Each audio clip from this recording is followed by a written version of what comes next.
If my math is correct, I have heard over 15,000 confessions as a priest. I'm not an expert, but I'm working on it. I've noticed that sometimes when people come to confession, they like to confess things that they feel bad about, but they might not actually be sins. I know that I've done that lots of times myself. I've confessed something that was maybe more of an imperfection or something that I felt bad about, but it might not actually rise to the level of being sinful. And the two things that come up the most that fit that category are doubt and anger. So I thought I would take just a few minutes and talk about those two things because perhaps you have struggled with one or both of those things and maybe have some questions around whether you should confess it or what you should say about those things. So I want to explore both doubt and anger. I'll talk about why they might not be sinful, but then talk about the ways in which they can become sinful. First, let's talk about doubt.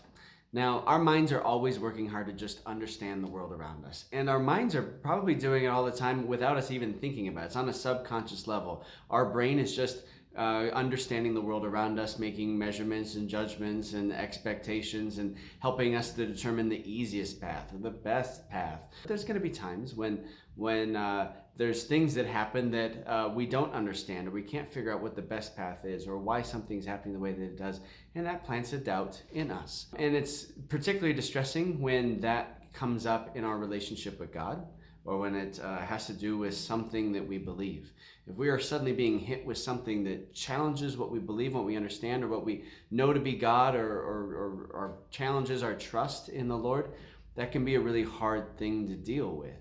So I would see doubt, first of all, as just something that happens to us. It's not like we went out choosing to doubt or wanting to doubt. Our mind was just struggling to understand it, and that's okay. So first of all, doubt is something that happens to us. Insofar as it's not something that we chose, it's not actually a sin. Something can only be sinful if a choice was involved. So if doubt happens to me, then there's not even sin involved. However, doubt can become sinful if we don't do anything about it. If we just choose to sit in that doubt and let the doubt consume us, rather than let our mind do its job of trying to find out the truth, trying to understand things, if we don't take the active effort to understand the circumstances or what's going on or what that has to do with God, if we don't make that work, well then we could be venturing into a level of sin, because doubt, at least in terms of relationship, if I'm doubting somebody, it's always going to lead to distance with that person.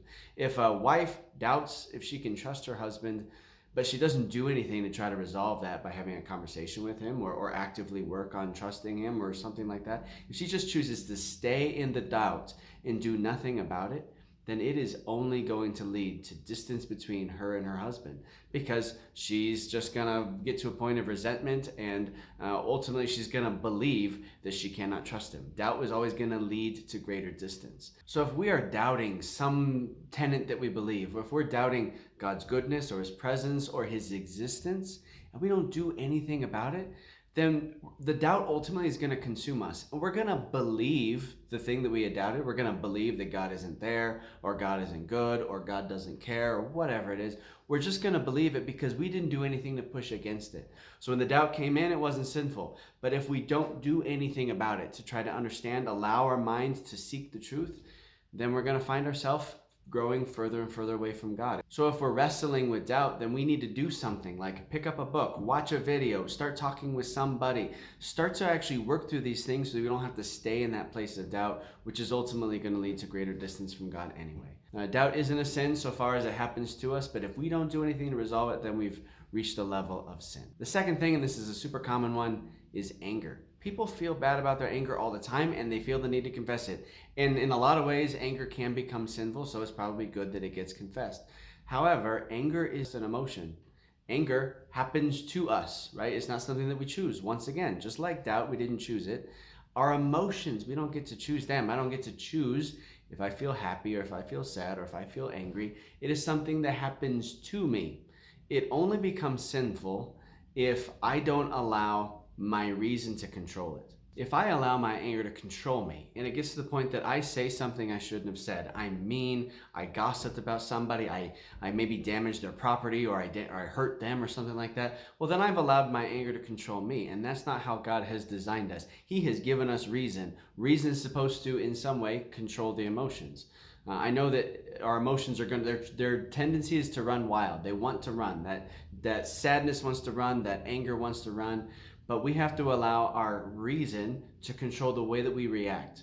So if I'm feeling angry about a situation, I have to make sure that I choose not to gossip about it. I have to choose not to be mean to that person or react in a harsh way, right? It's okay for me to feel what I feel. There's nothing wrong with feeling angry. There's nothing even sinful about feeling angry. Jesus got angry and he knew proper ways to express his anger. But if we allow the anger to control us rather than us control the anger, then we're in sin and we do need to take that to confession. So I hope that this gives you some peace around your experiences of doubt or anger, understanding that these things happen to you. They are not things that you choose in themselves. We just have to be careful to make sure that we strive to resolve those doubts and then work hard to respond in the right way when we're feeling angry. I hope to see you in confession soon. God bless you.